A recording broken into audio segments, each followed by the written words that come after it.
Karena sejatinya hidup itu kan ya sama-sama belajar sebenarnya. Guru pun, misalkan ada seorang guru pun dia juga harus belajar, merasa kita masih punya pembelajaran lagi. Jangan sampai kita menjadi guru merasa benar. Nah itu repotnya, karena ada yang sifatnya mentang menjadi guru merasa diri benar. Nah itu karena gini, ingin menjadi guru spiritual harus mempunyai sifat seperti Semar. Bisa dijelaskan Mas, bagaimana itu? Karena puncak spiritual yang sah secara hakiki itu karakteristiknya itu mendekati atau menyamai sifat Semar. Semar itu ya rasa sedih, nggak bisa sedih, nggak bisa senang, ya hidupnya mengalir, sederhana, tapi menikmati suatu kedamaian. Biarpun hidup sederhana tapi istimewa gitu. Kan? Orang sekarang kan istimewa, kaya dulu baru istimewa kan. Semar kan gitu, hidupnya narimau, tidak takut disakiti orang, ya. Juga tidak takut menderita, juga tidak mau diberikan suatu hal yang enak-enak, karena mensyukuri apapun yang Tuhan berikan, diberikan yang lebih malah nggak suka. Itu sifat Semar. Selalu tersenyum, memberikan tebaran kasih, kata-katanya selalu memberikan kesejukan dan kedamaian. Sifatnya mengayomi Mas. Ya, pengayom, pamomong. Nah, kalau ingin menjadi seorang guru harus bisa mendekati sifat Semar dulu. Kalau nggak gitu nanti kasihan muridnya. Betul, Mas. Iya kan? Iya. Betul. Hidup itu kan ya sebenarnya selama kita masih di bumi ini nggak ada orang yang pintar kok. Kalau orang yang sudah pintar itu sudah nggak menginjak bumi, dia bisa moksa itu baru pintar, menyempurnakan raganya. Itu baru itu orang jos pintar itu. Orang lah kalau sudah moksa, jadi sempurna sak jiwa raganya, itu baru orang yang pintar. Tapi kalau kita telapak kita masih menginjak bumi, itu kita masih bodoh. Kalau ciri-ciri orang spiritual itu mempunyai pola pikir yang universal. Kalau kita hanya berpikir pada suatu golongan ajaran yang menyempitkan, seakan-akan lingkup spirit kita hanya dibatasi sekat-sekat. Makanya kalau mempunyai jiwa yang benar-benar spirit itu harus sifatnya harus universal, fleksibel. Semua agama nggak ada yang salah baik, tapi kenapa harus disekat-sekatkan? Tujuannya juga sama. Terus digulai apa lagu istilah teman? Ya kan? Nah, padahal Tuhan itu tidak untuk dicari. Tuhan apa dicari? Enggak. Keberadaan Tuhan itu tidak dicari tapi dirasakan. Malah bisa Tuhan dicari, nggak bisa. Oh, Tuhan sudah ada diri kita kok. Yang perlu kita lakukan hanya merasakan keberadaannya. Akhirnya ada Tuhan. Kita rasakan keberadaannya. Ketika kita memahami dan menyadari, oh ini kopi rasanya enak, gitu kan. Air. Makanya kan ya Tuhan, saya ulangi lagi, Tuhan tidak untuk dicari, tapi dirasakan keberadaan. Makanya ketika kita meditasi juga jangan mencari, tapi merasakan.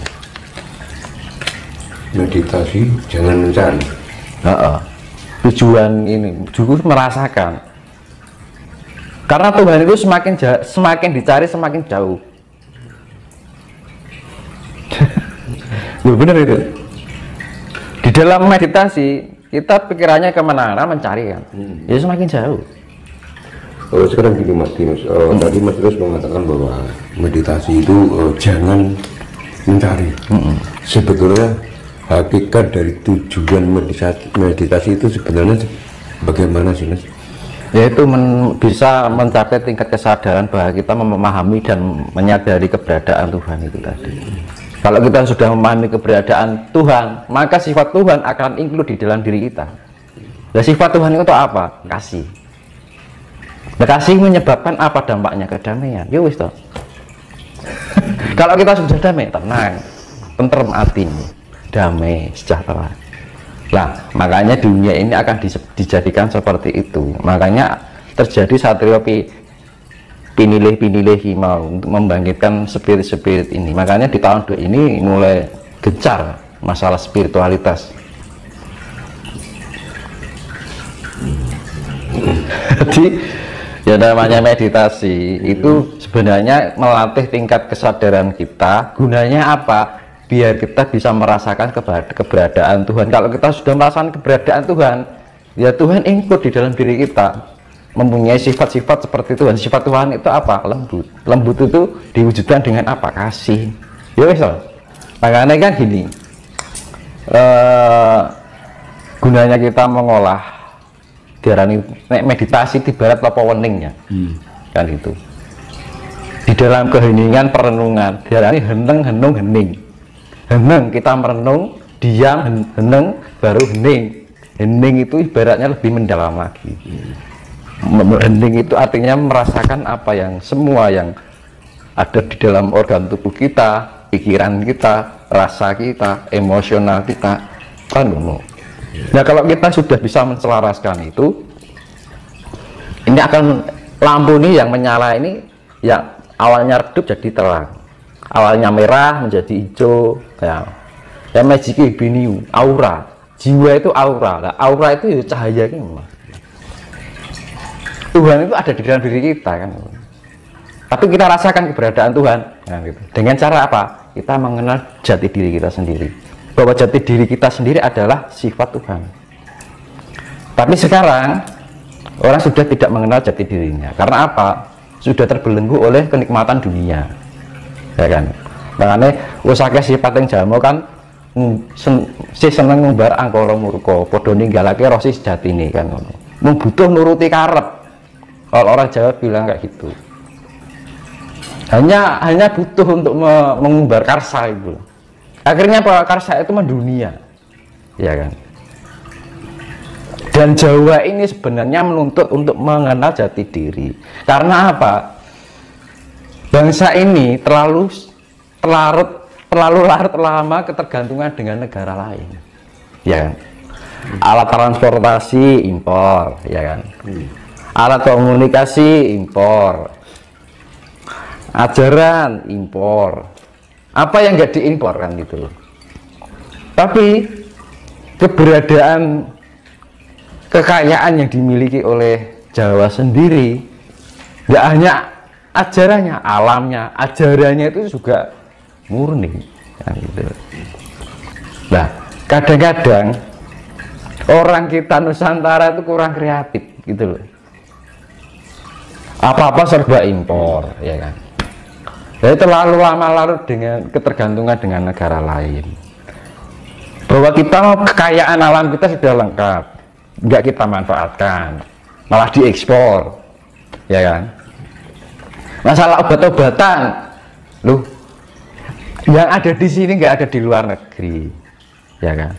Tapi orang sekarang mengimpor dari jamu obat-obatan kimia dari negeri lain, contohnya vaksin, lagi racun kan gitu kan. Sebenarnya nggak usah itu pakai kemampuan tradisional herbal di Nusantara ini, kalau mau ya banyak gitu loh. Tidak pernah menggunakan kekayaan-kekayaan yang dimiliki oleh negara ini. Kadang-kadang kurang kreatif gitu loh. Apa ya kok hanya selalu dipikir sana. Nah, jati diri Nusantara ini sudah hilang. Ya kan? Kekayaan sudah diberikan kelimpahan, ya kan? Jenis obat-obatan serba ada, rempah-rempah ada, ya kan? Apa kita sudah membangun ini sudah cukup selesai? Enggak.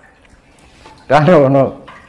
Iya kan? Pesan saya sih kita lebih eling lan waspodo ya kan.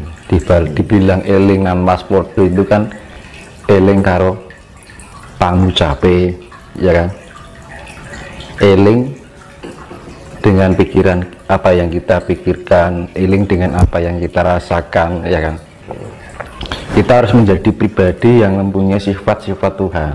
Jadi harus sifat Tuhan itu include di dalam diri kita. Jadi segala kehidupan sehari-hari, dari perilaku kita, pola pikir kita, pola rasa kita, pola ucapan kita harus diarahkan pada hal yang sifatnya kasih kan gitu. Karena ini yang dibilang masa penyaringan, biar kita nanti terselamatkan dari yang namanya bencana besar. Bencana besar pasti akan terjadi itu. Nah, untuk jadi jangan sampai kita posisinya itu tidak siap kan gitu loh. Jadi harus kita mempersiapkan diri kita sendiri sedini mungkin ya, gerak-gerak di atas jam 12 malam melek bengi kan gitu. Kalau kita ya saya bilang tadi hening ya kan, diam merenung kemudian hening. Nah, merenung itu apa? Diam itu kan di dalam sebuah ketenangan, di dalam keheningan gitu kan.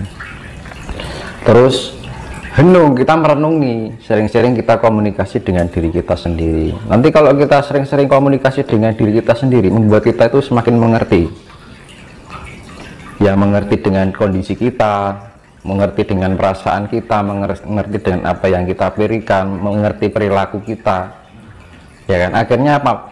Di dalam sifat mengerti itu akan menuntun diri kita di dalam kehidupan sehari-hari, biar kita menjadi lebih layak untuk dipantaskan di peradaban besok nanti. Karena peradaban besok itu ya namanya zaman kesucian, zaman kedamaian dan gitu. Suci kan dalam arti harus mempunyai sifat kasih mau.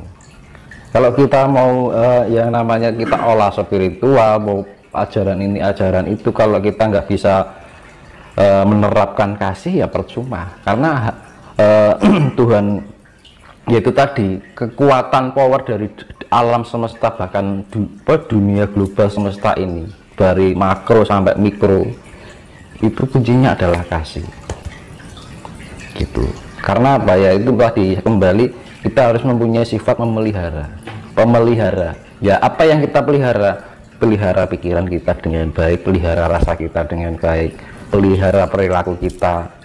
Kalau kita sudah memelihara itu, kita sama aja memelihara diri kita. Nah, ketika kita memelihara diri kita bagian dari istilahnya memelihara alam semesta ini, mewakili gitu kan, dari diri kita sendiri. Dan itu harus bisa. Kalau ini semua terjadi secara global, dari semua orang yang di muka bumi ini mempunyai sifat seperti itu, maka akan tercipta kedamaian. Tapi secara global ini masih antara sifat buruk dengan sifat damai ini masih condong ke buruknya, ya nggak akan mungkin tercipta kedamaian. Makanya kan jalan satu-satunya ketika ibaratnya gini, kalau bahasa Jawa, menangi zaman edan ewo hayo ing pambudi jantraning jagat wis pinasti ya kan. Jadi ya menangi zaman edan ya zaman gila ini yang gitu. Ewo hayo ing pambudi, kita akan berbuat baik aja serba ewo.